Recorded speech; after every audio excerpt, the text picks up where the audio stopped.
নমস্কার দর্শক বন্ধুরা, উড়ানের আজকের পর্ব নিয়ে আমি চলে এসেছি তোমাদের সামনে। তো চলো দেরি না করে বাংলা সিরিয়াল সমাচারে তোমাদের স্বাগত জানিয়ে আজকের পর্ব আমি শুরু করছি। গল্পের শুরুতে আমরা দেখতে পাচ্ছি মহারাজ তার দাদাকে বলে, আমি যা কিছু করছি মার কথা ভেবেই করছি, আর মা যা কিছু করছে শুধুমাত্র তোর কথা ভেবে। আজকে তুই যা করলি আমি তাতে মার কথা ভেবে তোকে ক্ষমা করে দিলাম, না হলে যদি তোর জায়গায় অন্য কেউ হতো আমি তাকে মাটিতে পুঁতে রেখে দিতাম। সোমনাথ চলে যায়। এদিকে দেখা যাচ্ছে সৌরভ প্রিয়াঙ্কার মায়ের কাছে গেছে, গিয়ে বলে, আপনি কি আপনার মেয়ের মুখ কোনোদিনই দেখতে চান না? আজকের দিনেও আপনি আপনার মেয়ের কাছে যেতে চান না? যদি আপনি না যান তাহলে সম্প্রদান কে করবে? আপনাদের তো আর কেউ নেই, তাই না? মহারাজ সৌরভকে ভিডিও কলিংয়ে নিয়েছে, বলে যে তুই প্রিয়াঙ্কার মাকে আর মেয়েকে নিয়ে চলে আয়, প্রিয়াঙ্কার মাই আজকে ওনার সম্প্রদান করবে। সোমনাথ বলে, 1 মিনিট, মনে হচ্ছে তোর নাক থেকে রক্ত পড়ছে। তখন মহারাজ বলে, ও কিছু নয়। কিছু নয় মানে? আমি দেখতে পাচ্ছি তোর নাক থেকে ব্লিডিং হচ্ছে, তুই আমার চোখকে ফাঁকি দিবি? মহারাজ বলে, আমি জীবনে বারবার মুখ থুবড়ে পড়ি বন্ধু, ও তুই চিন্তা করিস না, আমি ঠিক আবার উঠে দাঁড়াই। তুই ওদের নিয়ে আয়। দেখ, সারা জীবন তো আর মিথ্যে দিয়ে চলতে পারে না, আর চললে তার পরিণতি কিন্তু ভয়ঙ্কর হয়। সৌরভ বলে, হ্যাঁ, তবে এবার তোদের ফ্যামিলিতে সব সত্যিটা জানাতেই হবে মহারাজ। প্রিয়াঙ্কার মা এটা শুনে একটু ঘাবড়ে যান। মহারাজ বলে, হ্যাঁ রে, সত্যির থেকে বড় আর কিচ্ছু নেই।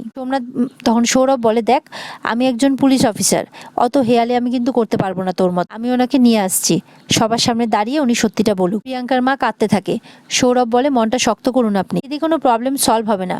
মহারাজ তখন বলে, মাসিমা, আমরা হটকারী হয়ে কোনো কিছু করছি না, কিন্তু আমরা সবকিছু ভেবেচিন্তেই করছি, বিশ্বাস রাখতে পারেন। প্রিয়াঙ্কার মা তখন হাত জোর করে মহারাজের কাছে। মহারাজ বলে, এতে ভালো হবে সবার, আপনি কাঁদবেন না, চলে আসুন, তারপর বাকিটা আমরা বুঝে নেব বলে ফোনটা রেখে দেয় মহারাজ। মহারাজ বলে, ভরসা তো দিলাম, আমিও মন থেকে চাই এই বিয়েটা হোক। নিজেই বলতে থাকে মহারাজ। সব সত্যিটা জানার পর যদি দাদা প্রিয়াঙ্কা বৌদিকে তাড়িয়ে দেয় তখন কি হবে? এসবই ভেবে যাচ্ছে মহারাজ, কিন্তু কি করবে কিচ্ছু বুঝতে পারে না। এদিকে মহারাজের বাড়িতে সবাই মন খারাপ করে বসে রয়েছে। সেই সময় সোমনাথ আসে, রেগে দোলনাতে বসে পড়ে। সবাই দেখে অবাক হয়। পূর্ণিমা বলে, কি হয়েছে রে, এরকম অস্থির দেখাচ্ছে কেন? হ্যাঁ, সব ঠিক আছে তো? সোমনাথ বলে, আমার বিয়েটা বন্ধ করাই হচ্ছে মহারাজের আসল উদ্দেশ্য, এর জন্য অনেক কিছু করছে ও। ওখানে গিয়ে যে কি বলেছে সেটা আমি তোমাকে বলে বোঝাতে পারবো না। পূজা বলে, দাদা কি হয়েছে? মিস্টার মাথা গরম কি করেছে? পূর্ণিমা বলে, এই ন্যাকামি না, কি করেছে জানো না? জানো না কি করেছে? ন্যাকামি হচ্ছে তোমার, বলে পূজাকে মারার জন্য হাত ওঠায়। আর তখন পূজার শ্বশুরমশাই এসে হাতটা ধরে নেয়। বলে, অনেক হয়েছে পূর্ণিমা মুখার্জি, আর নয়। এই কাজ যদি তুমি জীবনে আর দ্বিতীয়বার কখনো করো তাহলে কিন্তু আমি ডিভোর্সের কেস তো আমি করবই, তার সাথে সাথে তোমার উপরে বধূ নির্যাতনের কেস আমি ঠুকে দেব। আর এটা শুনে তো মহারাজের মা একদম হতভম্ব হয়ে যায়। Is that clear? বলে হাতটা নামিয়ে দেয় পূর্ণিমার মহারাজের বাবা। পূর্ণিমা সোমনাথকে বলে, আরে ধুর, ছাড় তো, শুনিস না তুই এই সমস্ত আবল তাবল কথা। আজকের দিনটা তোর জীবনে ভীষণ একটা ইম্পর্টেন্ট দিন, আজকে তোর দিন সোমনাথ, এই সমস্ত আবল তাবল কথা শুনে তুই তোর দিন কেন খারাপ করবি? জয়া বলে, এই সোমনাথ, হলুদের বাটিটা প্রিয়াঙ্কাকে দিয়েছিস? সোমনাথ তো অবাক হয়ে যায়, কি বলবে কিছু বুঝে পায় না। বলে, আমার ঠিক মনে নেই আমি ওটা কোথায় রেখেছি। জয়া বলে, মনে নেই মানে? তুই তো ওই বাটিটা দিতেই গিয়েছিলিস। ঠাম্মি বলে, কে জানে বাবা, বয়সের ভারে চুল পেকে গেল, কোমর পেকে গেল, কিন্তু এইরকম বিয়ে বাপের জন্মে আমি দেখিনি। উফ ভগবান, আর পারি না, ছি ছি ছি। পূর্ণিমা বলে, কি রে, প্রিয়াঙ্কাকে হলুদের বাটি দিসনি? সোমনাথ তার মায়ের দিকে তাকায়, মাথা নাড়িয়ে বলে, না। পূর্ণিমা অবাক হয়ে যায়। এদিকে মহারাজ প্রিয়াঙ্কাকে আবার ডেকে পাঠায়। রাস্তাতে এক জায়গায় তারা কথা বলতে থাকে। প্রিয়াঙ্কা বলে, আজ যদি তোমার দাদার সাথে আমার বিয়েটা হতো তাহলে তুমি আমার দেওর হতে। তখন মহারাজ বলে, সম্ভাবনাটা এখনো আছে। তখন হলুদের বাটিটা প্রিয়াঙ্কার হাতে দেয় মহারাজ। এটা দেখে একটু অবাক হয়। মহারাজ বলে, দাদার গায়ে ছোঁয়ানো হলুদ এটা। প্রিয়াঙ্কা বলে, এটা দিয়ে আমি কি করব? মহারাজ বলে, লগ্নভ্রষ্টা হওয়ার কষ্টটা কিন্তু আমি দেখেছি, আমি জানি, তাই আমি চাই যে এটা যাতে আপনার সাথে না হয়। আমার মন বলছে যে আপনার সঙ্গে দাদার বিয়েটা হবে, তবে সেটা সুখের হবে কিনা আমি জানি না। প্রিয়াঙ্কা বলে, তোমার দাদা যদি আমার সব পরিস্থিতি জেনে আমাকে মেনে নেয় তাহলেও এই বিয়েটা সুখের হবে না? মহারাজ চুপ করে থাকে, মনে মনে ভাবতে থাকে, আমার দাদা একটা ধূর্ত শেয়াল, ও কোনো দিনও আপনাকে মেনে নেবে না। প্রিয়াঙ্কা বলে, কি ভাবছো? মহারাজ বলে, গায়ে হলুদের সঙ্গে তত্ত্বগুলো সব আনা উচিত ছিল। প্রিয়াঙ্কা বলে, তোমাকে একটা কথা বলি মহারাজ, তোমার দাদা যদি আমার এই পরিস্থিতি জেনে আমাকে মেনে নেয় তবেই আমি এই বিয়েটা করব, না হলে না। মহারাজ মনে মনে বলে, আজকের রাতটা আমাদের জন্য খুবই গুরুত্বপূর্ণ। প্রিয়াঙ্কা মহারাজের হাত থেকে হলুদের বাটিটা নেয় আর সেখান থেকে চলে যায়। যেতে যেতে ভাবে, এত বড় কথা তো আমি বলে দিলাম, কিন্তু আমি নিজে আমার কথাটা রাখতে পারবো তো? এদিকে দেখা যায় মহারাজ বাড়ি ফিরে আসে। পূজা গেট খুলতেই বলে, আপনি এতক্ষণ কোথায় ছিলেন? বাড়িতেও যেসব কাণ্ড হচ্ছে। পূজা বলে, 1 মিনিট, এ কি, আপনার জামাই রক্ত কেন? আপনার কি হয়েছে? পূজা বলে, কি হয়েছে আপনার, কি করে লাগলো? মহারাজ বলে, কিছু হয়নি, আপনি চিন্তা করবেন না। পূজা বলে, আমি চিন্তা করব না, আমি তো আপনার অর্ধাঙ্গিনী। মহারাজ তখন পূজার দিকে তাকায়। পূজার দিকে তাকাতেই পূজা মহারাজের নাকে রক্ত দেখতে পায়। পূজা বলে, ইস, এ তো নাক থেকেও রক্ত পড়ছে, আমি এক্ষুনি ওষুধ নিয়ে আসছি। যখনই পূজা যাবে তখনই মহারাজ পূজার হাতটা ধরে নেয়। মহারাজ না বলে। পূজা বলে, তা বললে হয়? তখন পূজা তার শাড়ির আঁচলটা দিয়ে মহারাজের নাকের রক্তটা মোছাতে থাকে। মহারাজ এক দৃষ্টে তাকিয়ে থাকে পূজার দিকে। মহারাজের বাবা আসে, বলে, মহারাজ এলি নাকি? বলে, মহারাজ কি রে, এতক্ষণে তো তোর ফেরার সময় হলো, তুই জানিস না তোকে ছাড়া আমরা হেল্পলেস হয়ে যাই, এটা বুঝিস না তুই? তখন মহারাজ বলে, ওই হলুদের বাটিটা প্রিয়াঙ্কা বৌদিকে দিয়ে এলাম, তত্ত্বগুলো তো নিয়ে যেতে পারিনি, না হলে ওগুলোও দিয়ে আসতাম। মহারাজের বাবা তখন মহারাজকে আদর করে বলে যে, তুই এত ভালো কেন রে মহারাজ? ওই শয়তানটা তোকে এত আঘাত করে, তুই ওই শয়তানটার জন্য এত কিছু করছিস? মহারাজ হাসে। পূজা তখন মনে মনে বলে, আপনি এই অবস্থাতেও হাসতে পারেন মিস্টার মাথা গরম? হে মা সিদ্ধেশ্বরী, তুমি ওনার মুখের এই হাসি বজায় রেখো, পূজা মনে মনে বলতে থাকে। মহারাজের বাবা মহারাজকে বলতে থাকে, তুই কিন্তু ওকে প্রশ্রয় দিস না আর। মহারাজ বলে, আমি জানি বাবা, তুমি জানো এই ধূর্ত শেয়াল তোমার বড় ছেলে ওই প্রিয়াঙ্কা বৌদিকে বিয়ে করছে শুধুমাত্র টাকার জন্য? মহারাজের বাবা শুনে অবাক হয়, বলে, বলিস কি? মহারাজ বলে, হ্যাঁ, আমি একদম ঠিক বলছি।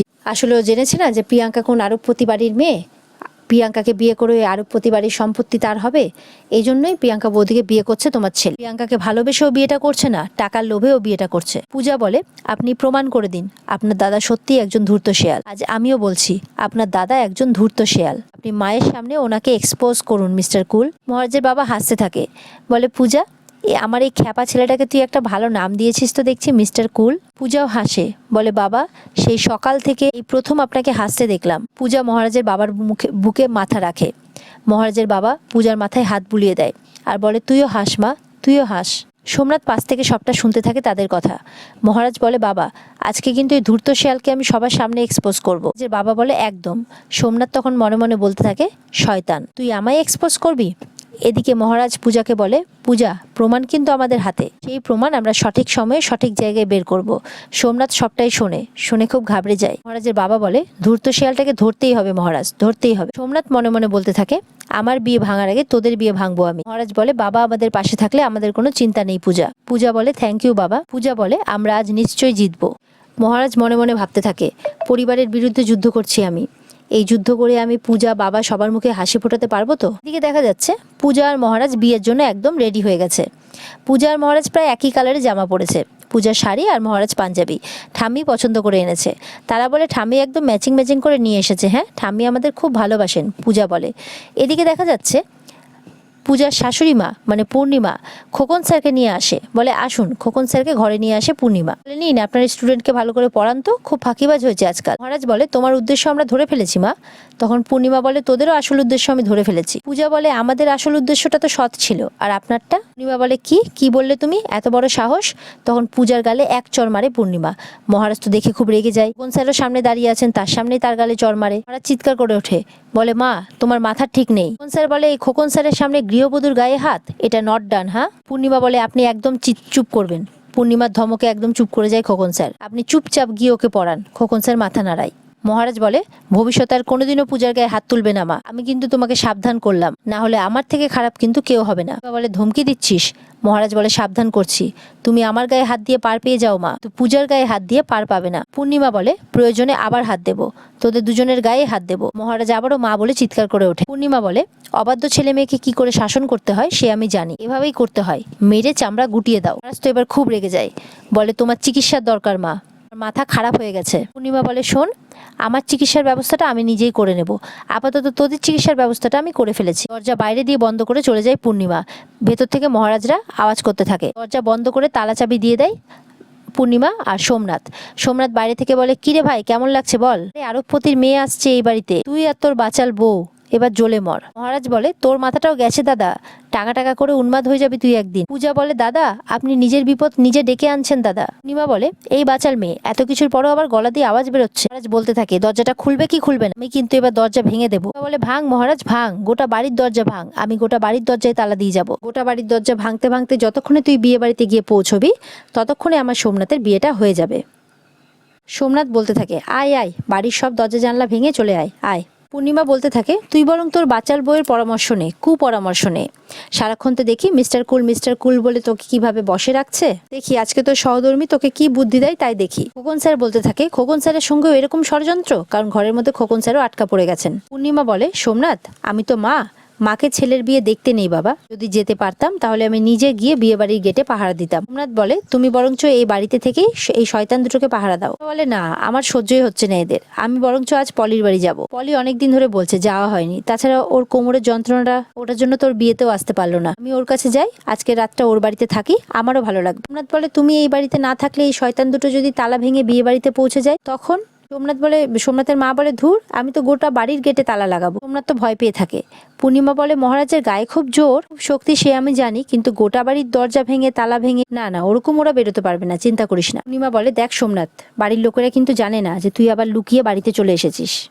আশীর্বাদ করে সবার সঙ্গে তোকে পাঠিয়ে দিলাম, এখন যদি সবাই তোর খোঁজ করে অনুষ্ঠান বাড়িতে তোকে যদি না পায় তাহলে কিন্তু বাবা আর ঠাম্মি আছে ওখানে, কিন্তু সন্দেহ হবে। তুই চলে যা, ঝটপট যা, তাড়াতাড়ি গিয়ে তুই প্রিয়াঙ্কাকে বিয়েটা কর, তুই চিন্তা করিস না, সারা বাড়িতে আমি তালা লাগাবো। সোমনাথ চলে যায়। পূর্ণিমা মনে মনে ভাবতে থাকে, বড়লোক প্রিয়াঙ্কা এই বাড়ির বউ হবে, আর অবাধ্য ছেলে মহারাজ, ও না চাইলেও হবে, আর ওই বাচাল পূজারিনী, সেও না চাইলেও হবে। মুখার্জি বাড়িতে সেটাই হবে যেটা আমি চাইবো, পূর্ণিমা বলে। এদিকে ঘরের মধ্যে মহারাজ পূর্ণিমা বসে আছে, কি করবে কিছু ভেবে পায় না। আর আজকের পর্ব এখানেই শেষ হয়ে যায়। তো বন্ধুরা, পর্ব যদি ভালো লেগে থাকে অবশ্যই চ্যানেলকে সাবস্ক্রাইব করে দেবে, আর দেখা হবে তোমাদের সাথে আগামীকালকে উড়ানের নতুন পর্ব নিয়ে। ততক্ষণ সবাই ভালো থাকবে।